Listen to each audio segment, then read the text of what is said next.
Welcome to Equipping Leaders, a podcast where I share tools and perspectives to equip leaders in self-development and team connection. I am your host, Natasha, and I am excited to share today's episode with you.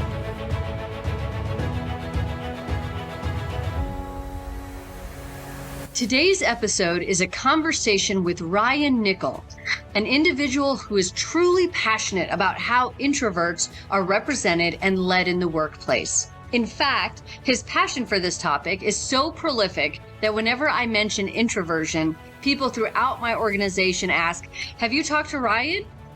In our session, we talk about all things introversion. Thank you so much for joining me today, Ryan. I'm so excited for our conversation on introversion in the workplace. Can I have you introduce yourself and tell us a little bit about yourself and how introversion became so important to you? Absolutely. Thank you for having me also. I'm super stoked, a bit nervous, but yeah, this is going to be great. I'm Ryan Nickell. I'm a lead narrative animator for Full Circle at Electronic Arts. I have lived in Vancouver for 20 years. I grew up in a small town across the province, which my wife, son, and I are about to move back to. I didn't know anything about animation to begin with, so I moved to Vancouver to get my head wrapped around that. And through that, I've learned a lot about inclusion, diversity, equity, and whatnot, just from being in a bigger environment. But none of that really was applicable to me up until about, it has always been applicable and meaningful, but I didn't really think about inclusion or diversity or any of these other important topics until introversion kind of bubbled up in my life. And I've always been an introvert, but I don't think I knew what that meant. In January of 2021, a bunch of good friends of mine had sent out kind of like a Zoom hangout night, and I begrudgingly accepted. But that evening, I just didn't want to go on. I had a lot of trepidation about it. I don't know why. I couldn't explain it. They're all my good friends, but I didn't want to be on Zoom with them. So like 45 minutes into it, I finally joined, and then I saw a wall of my friends in front of me, and I just clicked out right away. And I was like, well, spent the rest of the night feeling guilty and really upset with myself. My friend Mike, who organized it, he was sending me messages saying, "Hey, are you having technical difficulties?" So I was just kind of like lying and saying, "Yeah, I can't get on." So the next morning I tried to think more about why that was. And I thought, well, I just didn't want to be on that. And there's that call with a bunch of faces looking at me all night when only one person can talk. And I started to realize what I didn't like about the idea of being on a Zoom call with friends. And then I felt like, well, that should be okay. So I'm just going to be honest with them and say just that. It didn't make me feel comfortable. So when I did that, he and his wife, Lisa, were really understanding. And that felt so good to me. It was a wild amount of weight off my chest for that instance. But then things started to fall into place in the past where I thought, oh, well, I felt this way before numerous times throughout my career, but also in my personal life. So what is this? And as I started to think about it and then read into it, it turns out like that's introversion. And before I always just thought, well, introverts are quiet, extroverts are loud. But what I soon came to realize is that introverts are also very drained from social interactions and they recharge alone. I thought, well, shoot, that's me. Like, to a T. So it was from that point of January last year that I started to realize how it impacted my career, and I could see it happening with other introverted peers of mine. So I thought, well, it couldn't hurt to try to raise awareness about this. And I went to leadership at my studio, Full Circle, and they were really encouraging about it, me diving headfirst into this. And that's sort of where this came from. I did a few exercises. I did some PowerPoint presentations and videos. And that's what sort of led here to me meeting you. So it's been a wild year of learning and developing things and developing relationships with folks that can help hopefully elevate introverts like yourself in the workplace. And I love that you said that people just sometimes when they think about introverts and extroverts, they're like the introverts are just the quiet people and the extroverts are just the loud people, right? And so we just try to put them in these very simplistic boxes. But with all of the research and now all of the additional insight that you have, how would you describe an introvert, an extrovert, and an ambivert? I think an extrovert can still be quiet. Like that's what sort of throws me off. An extrovert can totally enjoy peace and quiet and totally enjoy relaxing on their own. Not being an extrovert, I don't know if this is true, but what I've read is that they get charged up by being in social situations, big events, and they start to become depleted when they're alone. And with introverts, it's the opposite. I can go to a party full of my best friends and still an hour and be like, I'm ready to go. Like my social currency is spent. I just need to go home and hang out on a couch. And then when we're on a couch, we're doing really good. Like that whole idea of being alone is bad, I think is something that's been perpetuated, well, not perpetuated, but it's been the thought process for a very long time. But we need that. And then ambiverts are just in the middle. I think that they're just like, I used to think of introversion and extroversion as just like a binary thing, but there's obviously like a gradient in the middle. And as I understand it, there are people that may be more introverted, but they still like to go out a lot, like a social introvert, or there might be a thoughtful introvert that just really enjoys being in their head. They don't mind being around people, but they are going to still be more inside their own mind than outwardly engaging. I think the ambivert's an interesting area because it seems to take a little bit of both worlds. And I also just love the reframe of it's this energy management, and it's not a personality trait per se, right? It's really the circumstance and the situation, and especially with an ambivert, because something can absolutely drain you and you're not sure why. And you're like, no, but I do like being around people.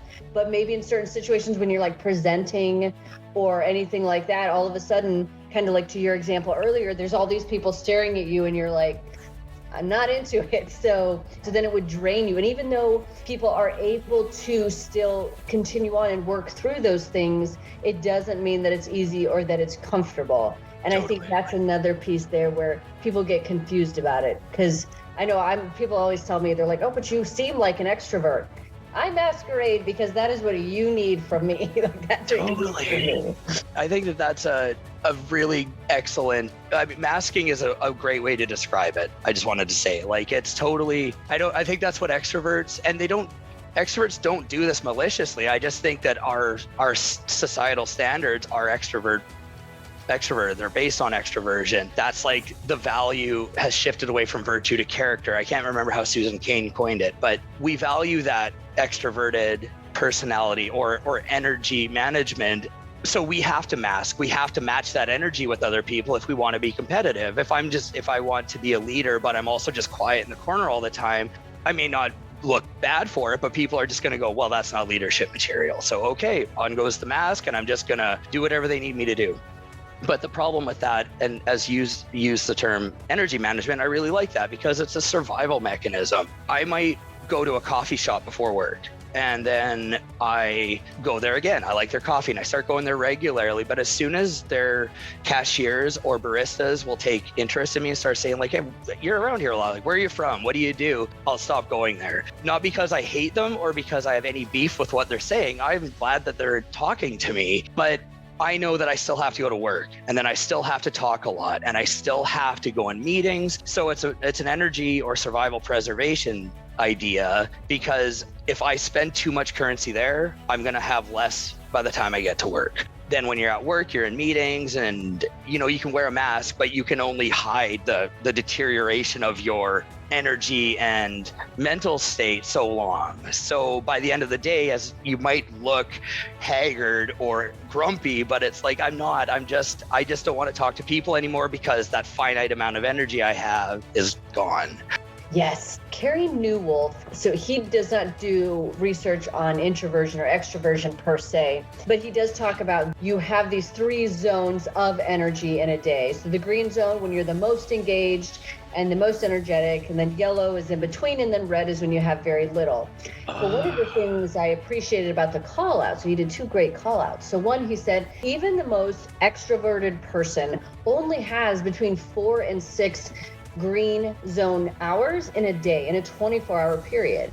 And then the other thing that he pointed out was that you also have to be super aware of people and interactions that will push you from your green zone, not to your yellow zone, but immediately to your red zone, and be able to identify that for those mental health aspects where it's like, you're not getting the best from me So, to be able to honestly label that, but also I am just shutting down, right? So like I may look happy right now, but there's a lot going on inside and that, can't be said in the workplace per se. Totally. I think that's I've never heard of that, but that's great to hear that other people obviously have their blocks or their finite little units of energy, because it must be true. Obviously, I just don't experience that. I find it disheartening when, say at the end of the day, that example that we both used about being grumpy or just withdrawn or whatever it is, I feel like that's the part that hurts introverts. Like, it's not that people don't care that you're introverted. They're like, oh, fine, whatever, we'll hire you, we'll hang out with you, that's all good. But what they don't get is, or understand, is the hard part of being an introvert, which is bailing on your friends. You know what? I made plans 3 months in advance, and come that day, you know what? I'm just spent and I don't want to go out. So I believe that introverts do cancel plans more often. And at work, we are graded or judged on, well, look at leadership person over there just being super quiet and asking people to leave him alone a little bit, or her. We just kind of need to be left alone. But if we exercise our boundaries, we make people upset. And not necessarily, but I think people, if they don't know that you're an introvert, they don't know why you're asking that in the moment, right? So it has this negative impact where people are like, introverts are good, but there's those behaviors that we don't like. And I don't think they tie the two together, but they're directly related. If I have to go to work and my first 4 hours of the day are just intense meetings, I'm done for the day. But that doesn't mean that meetings are done for the day. So like, okay, I guess I'm just gonna keep trying to fake it through this, and that might show up in me not talking, just taking notes. It has this weird external or like third party perspective of bad employee or bad friend, but that's not the case. Absolutely. And I think also when I was young, I was very, very quiet. And I learned very young that if you were quiet, people thought you were weird. Totally. And then, as you're like, as a kid, and then especially as a teenager, the last thing you want to be seen as is weird, right? So then you just override all of those instincts that tell you how you need to recharge and how you need to do that just in order to fit in, even within that age group. But like you said, we point to certain qualities as being quote unquote leadership qualities. And that is that like outwardly charismatic and boisterous and you lead from the front type of thing, when in reality, those are great personality traits, but not necessarily leadership traits or skills. Totally. I think that there are even people within Full Circle that I've spoken to about this that are in great leadership roles that have expressed how they're introverted. But in the past, at previous studios, there would be comments about, look, you're a leader, you need to dominate the room, you need to go in there and just own it. And like that doesn't work for an introvert. So that's already terrible career advice, because you're forcing them into a different mold than what is natural to them. But additionally, that's not even collaborative. Like, what does dominate the room mean? So like, it's two steps of ridiculousness, when what we should maybe instead be doing is taking those quiet kids and just letting them be quiet and bolster their own interests, instead of, I love my parents dearly, but my dad, he did grow up in a smaller town and he loves hockey and he's a very extroverted person. And my mom is too. They're very good at socializing, but they didn't get that early on. So it wasn't that they ever called me weird, but they did encourage me into social situations more than I was comfortable with. Then you come into the teenage and adult years, and then it's not so much your parents not understanding and putting you into a particular social situation. You, as you said, you start doing it yourself. Well, why are those kids popular? I guess they're outgoing, and okay, so I don't like being made fun of, so I'm going to try to do that. But that's really hard to change 12, 13 years of being an introvert and suddenly trying to throw that out. So you're already this awkward, pubescent, puberty-ridden teenager, and then you've got to throw in learning how to be an extrovert all of a sudden. And I don't know how that impacts a person's development, but it's probably not good, because you're not getting to be your authentic self while you're in one of the most developmental phases in your life. I'm totally ripping this off from Susan Cain, but like, it's true, where you can look at even just classrooms, and they smush desks together. I was rarely ever in an elementary classroom where I was allowed to just like sit on my own. It was either paired up or quads or circles or whatever. Even projects had to be done in groups. So who does that benefit? It doesn't benefit the people that are quiet, and it certainly doesn't benefit the people that are quiet that let the loud, boisterous people who aren't doing any work on the project. There's just multiple areas and multiple facets to how that thought process of group think and group project can be bad for an introverted child. I know there's been a lot of research too around schools and like classroom layout and what we can do. And the schools that have the resources and the staff who can support that, I know are doing that. And then I know that the psychology of the workplace layout is another huge area. And Steelcase, they're a company that they do furniture, they do office layouts. I make it sound so simple, but their whole methodology is that like within a single day, what does a person need to do? So there's times they need to do focused work, sometimes they need to collaborate, sometimes they need just, quiet and they need to disconnect. So how do you create a space that works for that? And they really reference Susan Cain's work a lot as well. An open office, for a while, people were like, yes, it's the most collaborative. You can get everybody in there. But like you just said, think about those classrooms as kids. And there were some kids that were not thriving. And you get that in the workplace too. So how do we adjust for that while still making people feel like I can go collaborate, but I don't have to sit here around all these people all day so that, by 10:30 in the morning, I'm done mentally and I can't do anything else. Totally. It seems like a good investment in all of your employees. I mean, it can't be said that extroverts wouldn't benefit from some structured quietude as well. That wouldn't only benefit introverts, really. I know some people right now, especially with the pandemic and working from home, they miss the din of the office, the clacking, the people walking around, the murmur of voices. And that I don't mind either. I wouldn't say that ever bothers me, but what is hard, and I don't think people realize this about a collaborative environment, is that not all of us want to be part of the discussion on the floor. Like I'm an animator. Our current game doesn't have this, but a lot of productions when I used to work in television would have 25 or 30 animators. So you're in this floor of very animated, loud people, and you just want to work, but everyone around you is talking and high-fiving and stuff. So you also don't want to be the party pooper. So you're just like, I guess I'm just going to turn my headphones up more, but then you look like a weirdo again. So it's a lose-lose situation to be in, but I don't know what office layout would prevent that. I think office layout would help, but I think there also needs to be, I've pushed for this at Full Circle, but until we're back in the studio, I don't know what'll happen with it. Maybe like plushies. Have you ever been to a Brazilian steakhouse? Mm-hmm.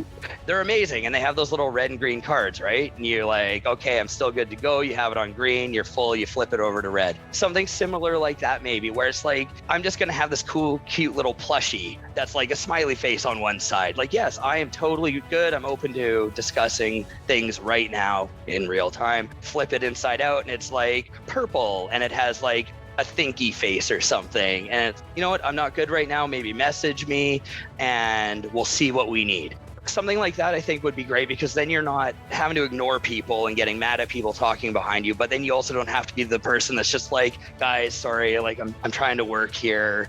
It's something that can just like non-verbally communicate to maybe the people around you that like maybe right beside me isn't the best place to do a whiteboard exercise where you're both talking really loudly and passionately, because that happens unfortunately in the office. So yeah, I mean, layout is great. But I think, what do you think about practices to put into place? This is a discussion I've had with Full Circle leadership as well. And some of the ideas I pitched, they felt were this is just kind of too hardline introvert. And I would go, okay, but maybe that's what we need. One particular I can't speak for all introverts, but what I can say, so maybe my ideas don't work for all introverts. Maybe they're the wrong ideas. But what I can say is the current office situations are not working for introverts. So the idea of just doing like little itty bitty steps, that doesn't make sense to me. Because little itty bitty steps, we've been doing those for years and it hasn't gotten us to any substantial, meaningful change. So let's try something a little bit courageous. If it doesn't work, then pull back. Easy for me as an animator to say. But, I know there's the business operations side of things too, but I find even within the introvert community, there are very conflicting ideas about what we could do. I find some people still want to make concessions to extroverts or appeasement. That's when I'm like, but why are we having this discussion then? I thought we were all having this discussion because we want change. So why are we appeasing the extroverts? They've had it good enough for long enough. Like, let's just try to roll us into the thinking about future office plans and future policy and stuff too.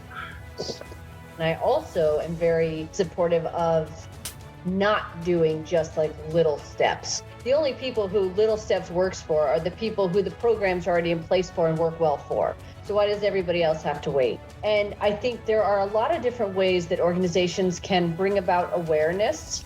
I really like your plushie idea because it's nonverbal. It's essentially maintaining also civility in the workplace of this is how professionals treat each other well. I'm sending you a message that this is this space that I need. Please respect that. Even extroverts need some quiet focus time. You can't tell me that there's never a time when you need to just knock out emails or read through something or, have that focus time. It truly does benefit everyone. Those concessions that are made for the extroverts where introverts are told like speak up more and you need to get out there more and dominate a room or whatever people say, but then nobody tells the extroverts that you need to quiet down and don't talk so much, let other people have the space too. But the damage that would do to an extrovert, which people try to avoid doing that damage, but they don't think about the damage that trying to force someone to be more talkative or to engage more in different ways, the damage that does to a person. Totally. I hadn't thought of it in that about the damage at all. And I think that's really a really excellent point. I mean, if I could riff on that, you ask an introvert, hey, you know what? You just need to speak up more. Like to an extrovert giving that advice, that's probably really easy sounding. But then you're asking this person to step out of their psychological safety zone and potentially embarrass themselves. They might not say anything embarrassing, but that's a big reason why we don't speak out. It's not just because we're quiet. We're also, if this is correct, I've seen a lot online about extroverts like to talk as well. And they like to be not necessarily loud and annoying, but they do like to talk. Whereas we like to maybe be a little bit more thoughtful. We might take longer to respond, or we might just not want to say anything at all. So you're asking us to then say, disregard all of that. Just not be yourself, just be us. But if you ask an extrovert, hey, could you also just talk a third less of the time in the next meeting because you kind of dominated the last one? You're right. It would just be like, what? That's, oh my goodness, how can I possibly do that? That's going against the core of my being. But all you're asking them to do is is an absence of something. Like, hey, just for a minute, just tone down what you do really well, just for a little bit. But if you ask an introvert to do something, that isn't an absence of something. You're saying now you need to expose yourself and make yourself vulnerable to all of these people all of a sudden. That's a lot different than maybe just let a few other people talk once in a while. Yes. Good point. Friend of mine, she is amazing. She calls herself the patron saint of introverts. She'll never call anybody out. That's just not who she is in her community and in her sessions. One of the things that she talked about was being an introvert. She had ordered something at a coffee shop and they had given her the wrong thing. And somebody was like, well, just say something. And she was like, do you not understand how introversion works? It was this whole thing. It's not and I know some people like to attribute it to anxiety it's not an anxiety disorder or anything like that. It's just this, I need to think through this and I need to muster the energy and stuff to be able to match how this interaction is going to go. And for an extrovert, because those interactions come so much easier, doing that is simple, right? Oh, excuse me, this is the wrong thing. But to an introvert, it takes longer. And then the longer it takes, the more you're maybe I shouldn't say anything at all. Maybe now it's just it's been too long and it doesn't even matter. As you were describing that, my brain started thinking about all of the discomfort that you can experience during that. I've done what you've said. There will be times where I want to get out of a Starbucks so badly that I'll just grab my drink and go, and then it's outside. You're like, oh, that's the wrong one. Well, I'm not going back in there. And there is, at least from my own singular experience, there is social anxiety involved in this as well. So maybe this isn't the case for all introverts, but you get the wrong drink, you then have to go and probably wait in line again because you're not going to want to just like jump the queue. Then there's going to be people all waiting around the area also where they're waiting for the drinks. So then you don't want to wait there either. And the longer you wait, people might start talking to you and then they need to remake your drink. So you're waiting in there longer. That's enough to turn me off. I just go, you know what? Is this something that I'm going to hate drinking? No, I'll just roll with it. For me, yeah, it's the this is not a hill I'm willing to die on. The beverage, like, so to me, some people will be like, oh, you should always say it if it's this or this, and it's like, is that how I want to invest the energy that I have? Because even earlier when you had said, when you go into something and, like they start to talk to you and you're like, I have to go to work next. I am preserving along the way and just, using what I need to, especially like for me on days when I'm facilitating. I love facilitating, but also afterwards I'm like, I think I need a 3-hour nap and that's when no one touched me. So I think that for me, it's very much like, is this worth the energy that I'm going to have to expend? If I give more here, who gets less and what gets less later because of this, and is that worth it? That's a really cool thought on top of that. Like, yeah, of course, there's our own ability to work. Yeah, if we're not working well, who is suffering for that? Like, are our reports, our peers? There's so many good reasons to try to defend that energy. And for your family too, right? Like, a person can be single and this is still relevant, but I've got a 3-year-old and a wife, and I don't want to come home from work so exhausted that I don't want to talk to them. So it's sort of also like, before the pandemic, in the days of commutes, I didn't mind being on public transit. I know some people do. For me, as long as I had my headphones on and I wasn't being bothered, I was fine. That's a time to potentially decompress, or driving home or whatever, right? You have just time to yourself to think or not think or whatever you want to do. But especially right now, we don't have that option. Like, you just walk to your next floor or your next room and you're with your family again. It's a bummer to give them your least, like not your worst, but I feel like there are days when I go upstairs and then like, oh, we're having dinner and I just I'm not mad at anybody, but I don't want to talk. But I also haven't hung out with my best friend and my son all day. So I do want to hear from them. And then that can make the problem worse. And talking with you even more here, Natasha, there's a lot more layers to the problem than I would have even thought of before. I remember also growing up, my mom would always say, you can have 100% of my attention, just not 100% of the time.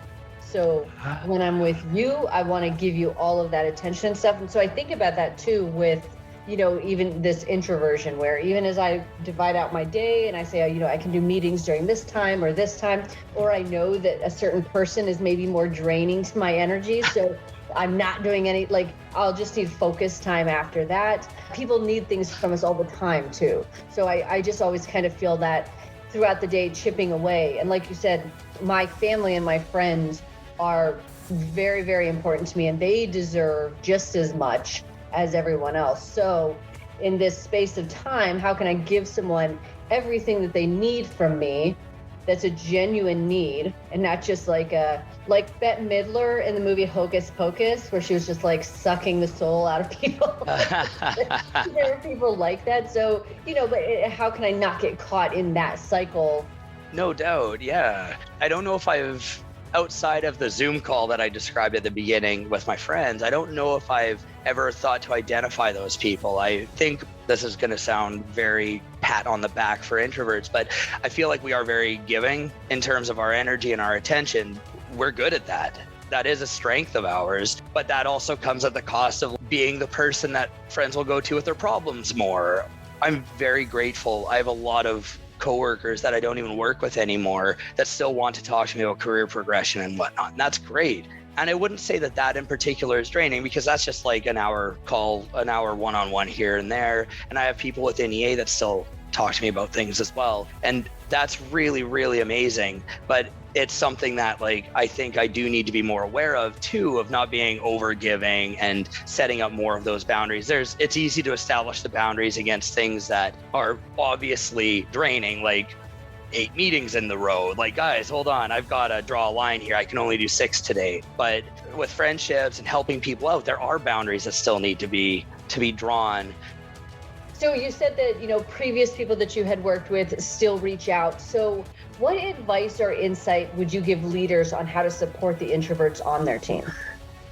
I think I have an easy, friendly solution, and then maybe more of a kind of like a nudging solution. Every manager would say they do this, but I find that it's very obviously not the case. Get to know your reports. Now, they have to be willing to offer up personal details about themselves on their own. I think if you don't know what your reports are, then you can't advocate for their career progression, but also steer their career progression. Maybe an introvert, I would like to keep moving up into the director category and things like that. So I do have an ambition to go that direction, but there might be introverts that are just really into their craft. But because they can wear a mask really well and they can present themselves really well, people might say, no, you should totally go up the manager route and the director route and whatnot. So getting to know your reports beyond just how they like to be talked to and stuff, get to know what drains them, because then you'll be able to stick up for them if you leave a meeting and somebody's like, whoa, so-and-so was really disconnected in there. Whoa, well, that so-and-so is my report and they're an introvert and I know what they've been going through. So let's just take it easy on them here, because then you can tell the difference between poor performance versus introversion, energy burnout. Now, on the bigger level, I think managers need themselves to become more familiar with what introversion and extroversion is. Again, I think every manager would say they've got that figured out, not because they want to lie, but because they think introversion and extroversion is being quiet, being loud. I don't think introversion is taken into account when meetings are booked back to back to back to back to back. That doesn't allow us to operate at our best. That isn't necessarily a manager thing, but I think that's just a studio leadership thing. Let's try to solve problems where we're putting our introverts into situations that are just going to hammer us. And as far as managers go, I think they need to go through training to learn about this, and myself included, because I don't know everything there is to know about introversion and extroversion. I only know how it's impacted my life. So if we can all come together and have a better understanding of this, I think introverts will feel more psychologically safe to contribute more.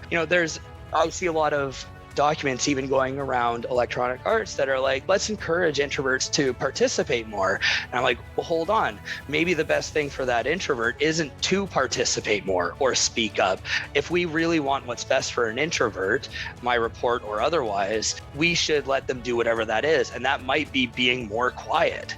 But if that's going to allow them to thrive at our studio, that's what's more important. Yes, we're a business. Yes, we need to generate revenue. We need to make games. But if that report that is a severe introvert is also doing their job really well, then I don't care if they talk more. Some of the best animators I've worked with are ones that just sit down and animate and like to be quiet. I'm all for talking in the workplace. I'm not saying people shouldn't talk, but those people are just very comfortable with themselves. So they're okay with it. They're like, yeah, I don't talk, whatever, I animate. That's what I'm here to do. On a large kind of nudgy scale, I think managers need to invest themselves more into what an introverted employee is. I completely agree. And I really also love the call out to where leaders can be really great advocates for introverts, even for extroverts, right? So they know their people and what drains them, like you said, and also what energizes them. Because then that's this whole as if introverts, as if we don't know how to get to the table. We know, many of us know how to get there, right? I'm grateful for the space that has been provided. At the same time, that's not the issue. Like you said, it's me being there is just going to be one more thing that drains me potentially. And if something else comes up or if it is canceled, I'm going to be elated, right? And I don't have to do it. But instead, to identify what it is that is energizing to them, because we're a community, right? As a workplace, we're a community and it takes all kinds. So why not let people really lean into those strengths? And if you do have somebody who's super extroverted, speaks really well, wants to do all that stuff, let them be out front, right? Because that's great for the company and it's great for them because they're in their strengths. With introverts, let people self-identify what their strengths are and then, help to remove the obstacles or the interferences that are forcing them out of that as much as you possibly can.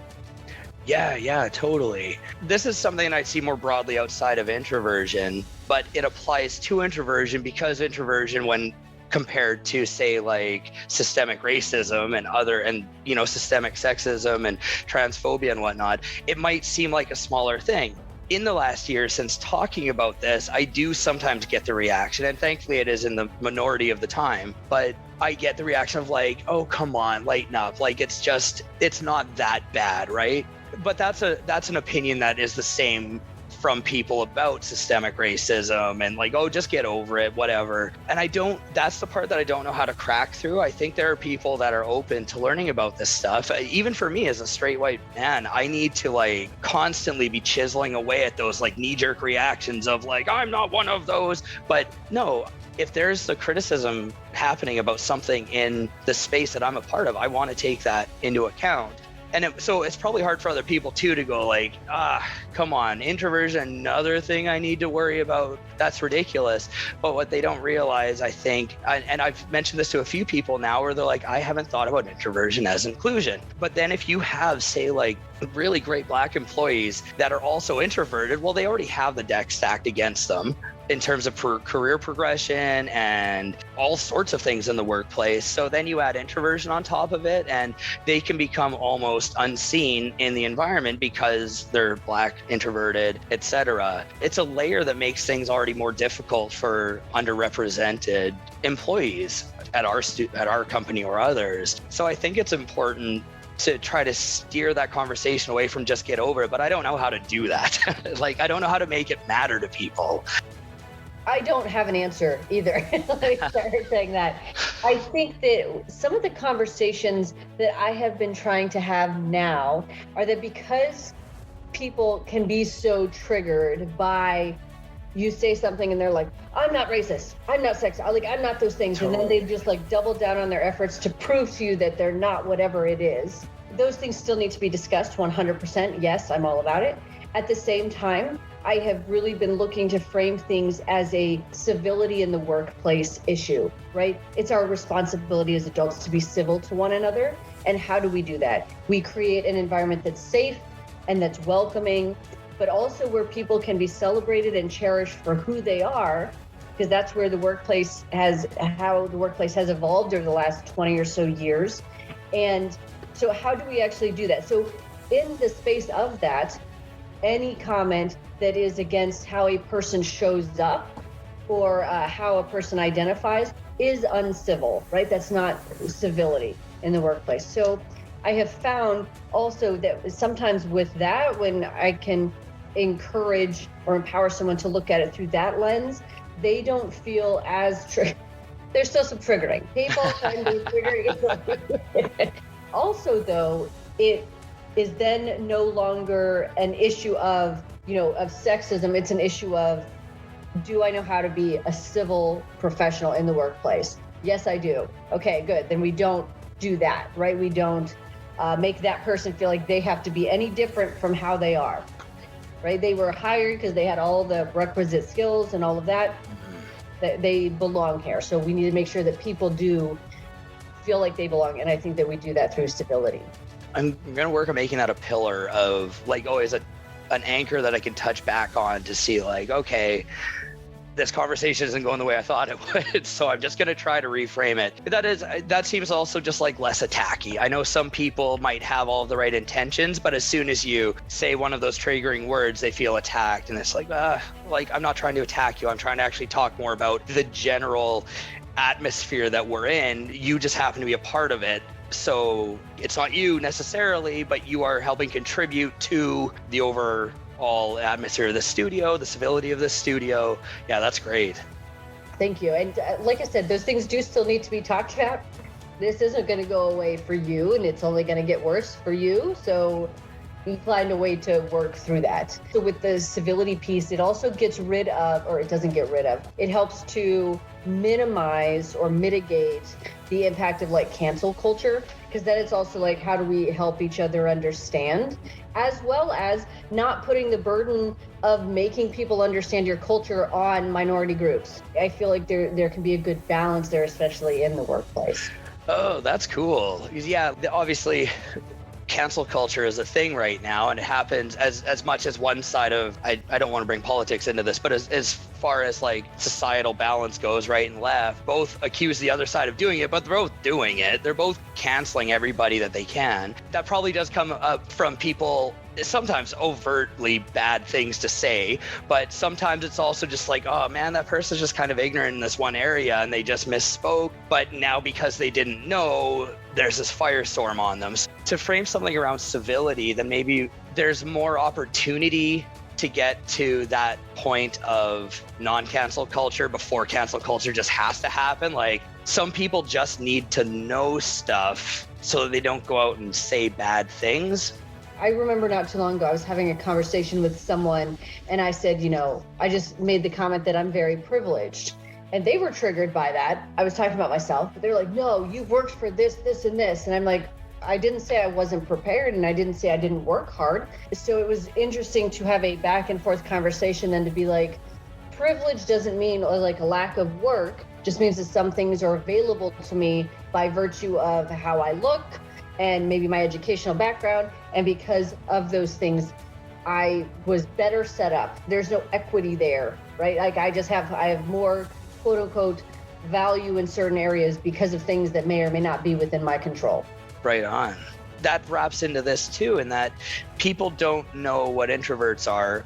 So they may try to engage with introverts at an opportune time, and the introvert tries to establish a boundary, and that person gets mad at the introvert, and then they cancel them. Well, I'm not going to go and try to ask Ryan for a coffee anymore or whatever. And then an example of that would be the Electronic Arts campus is huge. You could find any place to sit in there, and it is awesome and potentially very secluded, but there's a lot of employees as well. And what employees like to do is talk to people because that's fun. And I get that, like that water cooler effect. But even if you just sit in the chair by yourself, as far away from people as possible, because you're trying to recharge, but you can't leave for 2 hours to do that. So you just have to find your little spots to get that in.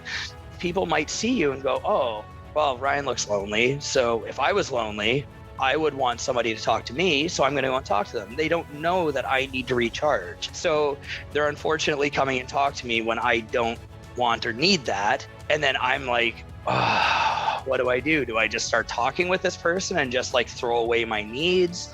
Or do I establish my boundary and risk making them mad, and then they never want to talk to me? Because I don't want that either. I would like to be in a good working relationship with my coworkers, and that can lead to cancel culture within the studio. And furthermore, that can also impact a person's career too, because then that person might go away and write peer feedback about you to your manager that you're not aware of. Manager doesn't know that you're introverted or how introverted you might be, and go, yeah, you know what, I've seen Ryan do that before too, actually. So yeah, Ryan's kind of got an attitude problem or something. He's a loner or doesn't like to work with other people. And then now there's suddenly this like blemish on your record with the studio for the rest of the time, and that can be used to hold you back. And I think this kind of wraps around to like trying to make people understand what introversion is and civility. If managers don't know that we're struggling, I mean, that just comes back to the advocation thing, understanding that, oh, I got this feedback about Ryan, but I actually know he's an introvert. One, I'm not going to include this in the review, but two, I'm going to go and talk to that person and just let them know that Ryan's not being a dick. Ryan just has needs that other people don't. That can, help weed out cancel culture within a studio. That can weed out people leaving because they're feeling underappreciated or discriminated against. I think when people do these things, it can sound like this is just about me. Like I'm just talking about Ryan wants his life as an introvert to be better, but that's not the case. My life in this industry is good. I'm happy where I've gotten to, the opportunities, much like yourself. Like I'm very blessed to be where I am. So it's for other people. It's for the new generations of animators and anyone else that we might work with in these industries. Do you have a book or a resource that you recommend to others? But I'm very bad at finishing books. I'll pick up a book and it's like going to the gym. You're like, yeah, I'm going to do this. And like you do it for 5 days straight and then you just start to fall off. And that's me with reading. So I haven't even read all of Susan Cain Quiet. The best way for me to ingest information and learn are YouTube videos. I know that sounds scary because there's a lot of misinformation on YouTube and whatnot, but it's just easier for me to hear. So even audiobooks, I suppose, would be good. In that case, I would say, yeah, Suzanne Cain's Quiet it seems that was the first one that was ever recommended to me, and that was recommended to me from one of your colleagues at Leap. And I think that where I have read too has been very good. Currently, she's talking about what it's like to be in Tim Robbins. There's a fellow that does these like motivational talks. Tim Robbins, probably, yeah. Yeah, that's him then. Okay, cool. And even up to there's so much to learn about the history of introversion and how Carl Jung came to discover or like coin the terms introversion and extroversion and what led him to that. I would say definitely that book. And then Suzanne Cain's TED Talk about the power of introverts. Very good as well. This was great because I think you also brought up the really great point that not everybody is a big reader, and that's not uncommon, right? Like, some people read a ton of books and other people don't. What's available audio or visually is also equally as valuable. So I love it. Awesome. This has been amazing. Thank you so much. Well, thank you very much for having me. Like, this has genuinely been super fun. Thank you for listening to this episode of the Equipping Leaders podcast. For more leadership development content, you can visit my website, natashacheyenne.com, where you will find my leadership journal with dozens of articles and the Cultivation Cafe, which is always growing and has leadership frameworks, book recommendations, and inclusion and mental health resources. You can also follow me on Instagram at novel_Natasha or at Equipping Leaders Podcast, and on Twitter at Natasha Cheyenne. Join me next week for another episode.